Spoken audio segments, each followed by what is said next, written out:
Hi, it's Jill Nurse with Coldwell Banker, and this is your monthly market update for November. This month I want to talk about all of you that are sitting on these very low interest rates, feeling paralyzed and saying, I can't ever sell my house because I've got a 3% interest rate.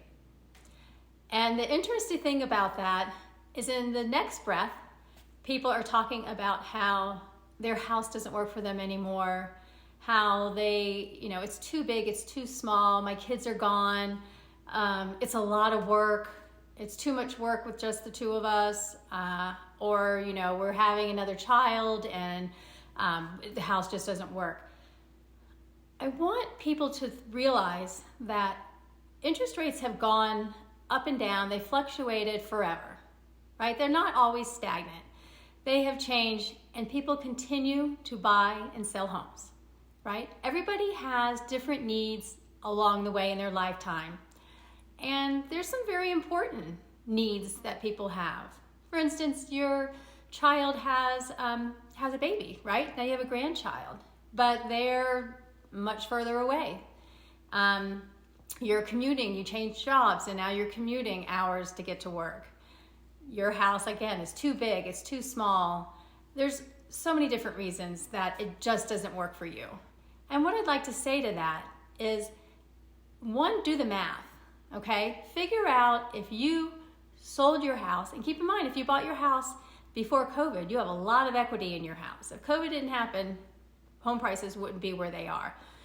But, so you have more for a down payment, but think about, what is most important to you and what you're missing out on by staying in the house that doesn't work for you, or what it's costing you in time and money, and then determine, is it worth the money to stay in your house that doesn't work for you, or is that extra money just the cost of living your life, right? Nobody's expecting interest rates are going to go back to 3% or anywhere near that. That's just not going to happen. So you can stay in your house forever. Just stay there because it's you're sitting on a 3% interest rate in a house that doesn't really work for you. I just want people to think about the important things in their lives and how much money that's worth. And does it make sense to move on with your life? You can always refinance a house if interest rates do come down.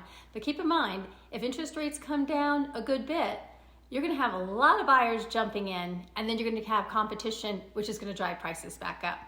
So there's never a good market, there's never a bad market, it's just the market. And every change in the market just changes the dynamics of buyers and sellers. So I just want people to think about that and decide what your needs and your wants are in a house, in a location, in a neighborhood, and how much is it worth to you to be in that particular house. And sometimes if you're downsizing, you're moving somewhere else, it might be less expensive. So just do the math, all right?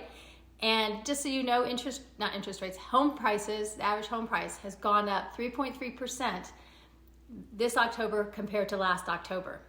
So home prices are still rising, so that plays a factor in your overall cost. If you would continue to wait because you're waiting for interest rates to go down and the home prices go up, it's still going to cost you more. So it doesn't always make sense to wait. Check out my newsletter. I talk all about it. And if you want me to talk with you about your situation and help you out, I am here for you. I hope you have a wonderful Thanksgiving and spend it with friends and family. And I will see you next month. Take care.